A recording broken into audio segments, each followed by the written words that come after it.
Hi everybody, welcome to another video. So today we're having a look at the R500. Now this is an Aeropro, but I understand there's actually a few different versions of the R500, but this is effectively a cheap Chinese loose copy of the Iwata W400. So it's got quite good foundations. If it's anything like the original gun, it's got quite good foundations. Now I will point out that I've done a video using this for primer, so a different tip size, same gun, different tip size, because I actually bought them as a set. I bought it with 1.3, 1.5 and 2 mil, but they actually make a 1.7 tip as well, and I think they make a 2.5. I could just be making it up, but they definitely make a 2 mil because that's the one I've got, which is good for high build primer. Anyway, this is for base coat and clear coat. Few things to say. This is with my new camera, so I think I've got the settings about right with this video, so you should see that the quality of the videos get a little bit better than they used to be. Couple of people mentioned it that they'd like slightly higher quality. The problem is it is the size of the files, but anyway, I think I'm getting there. So let me know if you you know, feel inclined that the quality of the videos are improving. I can't comment on the narration because I don't know whether that's improving, but yeah, hopefully the visual qualities of the videos will improve. The camera's a bit low on the first part of this, but I do sort that out later. Obviously you don't know when you're doing it, you just try and guess that it's on target.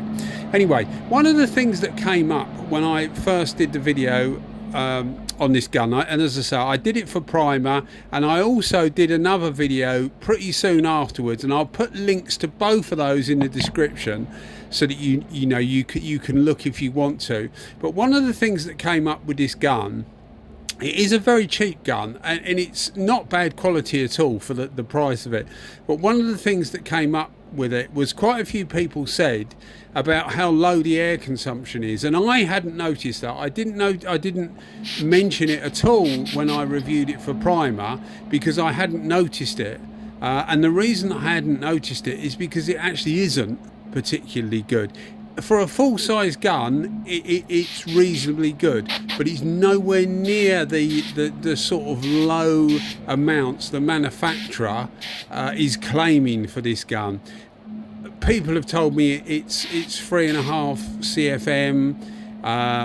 When you look at the official blurb, it's between 3.5 and 4.5 CFM, depending on cap, although the caps are the same apart from the centre hole, which needs to be bigger to make way for the bigger tip, although that doesn't happen in a lot of guns, but in this it does. So as far as the air hole configuration, the size, etc., all exactly the same regardless of what actual cap you have, you know, relating to the size of the tip. So it's going to be purely the fact that it uses more air than they say it does. Now in that other video you'll see I compared it to an Iwata W400, which is, as I said at the start, what this gun effectively mimics. So I felt it was a good comparison as to the air consumption. So what I wanted to get out of the way straight away, and I know it's a long way of going around it, but I wanted to get out that this isn't particularly low air consumption. It's reasonably low for a full-size gun, but compared to mini guns, etc., it isn't that low, and it's about twice as much as the manufacturers. Another thing, the manufacturer's blurb. But another thing I was going to mention is that I found to get the best out of this gun, I used it at 2 bar for Basecoat, and I needed to use it about 2.5 for Clearcoat. It actually done a really good job, and you'll see that as the video goes on. But what I wanted to say is when you're using it at 2 bar for Basecoat, that's absolutely fine. I reckon it's using about 7 CFM. But because you need it at a higher pressure for Clearcoat, I reckon you're going to be using about 8.5 CFM, and this is where my comparison to the W400 comes in, because with the W400 you need about 1.8 bar for Basecoat and about 2 bar will give you a good finish with Clearcoat, certainly as good as this at 2.5 bar. So I reckon that the W400, although it's a lot more money, actually uses less air. So don't buy this gun if you think you're going to get a really low air consumption gun. So I wanted to get that out of the way at the start. So as far as actually using the gun, it's very good, to be honest. The quality's not there that you get with the Iwata, and in my opinion the Iwata isn't the best quality gun. If you want the best made guns, I think the Meiji guns, the Japanese Meiji guns, are really good. The Iwata's, you know, up there with the Satas and the Devilbisses and the things like that. But Meiji seem to take it to a different level. But for the money you're paying, it's very good value for money. I mean, it's brilliant value for money, to be fair. So if you're not the sort of person that really values their tools, and you've got a job to do, say you've got a car to paint or parts of a car to paint, or like me, I mainly do bike stuff, so you've got some bike stuff to do, then why not? It's a really good gun to use and I was going to say use and abuse. You shouldn't abuse it, but it doesn't matter really if it goes wrong after a short period, because it costs you so little money. I know the way that the world is today, we're supposed to be you know, recycling things, etc., and that's not the way to look at it. But in pure financial terms, that is the way you would look at it. You would think to yourself, this is going to cost me, I paid in US dollars, this is going to cost me 45 US dollars, and it's going to do my car, reasonably well. And if the trigger's sticking, as is the case with mine keeps doing, if the trigger sticks after, you know, 6 months of use, then it's no big deal. I can take it apart, try and fix it. If I can't, it goes in a bin. So as far as that goes, it's very good value for money. I've used this. This is a reasonably complex base coat colour. This is a Yamaha 564. It's deep purplish blue. And some people will say, well, that's a free stage, i.e. that the base colour has 2 stages. It depends on my particular system. It's got it as a 1 stage and a blue stage. A 1 stage and a 2 stage. And the 1 stage seems to work with quite a lot of different bikes. And they have a two-stage version as well. Sorry, but I found the 1 stage version works absolutely fine for most of the time. So yeah, if people are saying it's supposed to be a free stage, not necessarily. It depends what paint system you use. Another thing I'd like to say, I'm just doing the decals at the moment, and I often don't do the decals. Most of the time, you'll see me do a tank, and I'll then like show it to the camera. I'll then sand it afterwards, put the decals on or whatever, and then give it a quick flow coat over. It just makes it look nice, really. But I put the decals on with this because I was quite confident the gun would be, you know, fine for doing that. And what you'll see is, and this is only for people like me that are into their bikes, it really annoys me. Annoys probably the wrong word. It winds me up a bit. When I see people doing some Yamaha stuff, you see the Yamaha logo, and this is really bike techie, but there's 2 Yamaha logos. There's Yamaha Music and there's Yamaha Motor. Now, the tuning forks, all of them are free tuning forks, which is what the Yamaha logo is, because they started off in music. But you'll see that the ends of the tuning forks actually protrudes into the circle on the Yamaha Motor logo. If you're looking at a Yamaha Music logo, the ends of the tuning forks fall short of the circle, and it really bugs me when I see people doing Yamaha stuff, and they'll put the Yamaha logo and they'll put like the Yamaha tuning forks, and they've got the Yamaha Music tuning forks, not the Yamaha Motor tuning forks. I just thought I'd mention that while we're looking at this bit. If you're still with me, you know, if you've still got the will to live, that is. So yeah, I think it's a really good gun. It's not, as I said, it's not at the quality of the Iwata. I haven't taken mine apart yet, Because another thing I said in the I think the primer video is the trigger keeps sticking, and don't matter what I do, it seems to keep sticking. Each time you use it and clean it, it keeps sticking. And I haven't taken it apart yet because I'm not sure whether this thing's going to be quite cheaply made. I've had other cheaply made guns that when you actually try and take them apart, there's so much like Loctite and filler in there that it normally tears the threads up on the way out, so you end up destroying the gun anyway. So I've tried to like just lubricate it from the outside with a little bit of petroleum jelly on the actual lever itself, not the lever you push, the lever that actually activates the air release valve inside, which seems to do it. I seem to get it okay, use the gun, clean it afterwards, then it's sticking. Then you have to put some more lubricant on and it's good for the next go. So I suppose it would carry on like that for ages.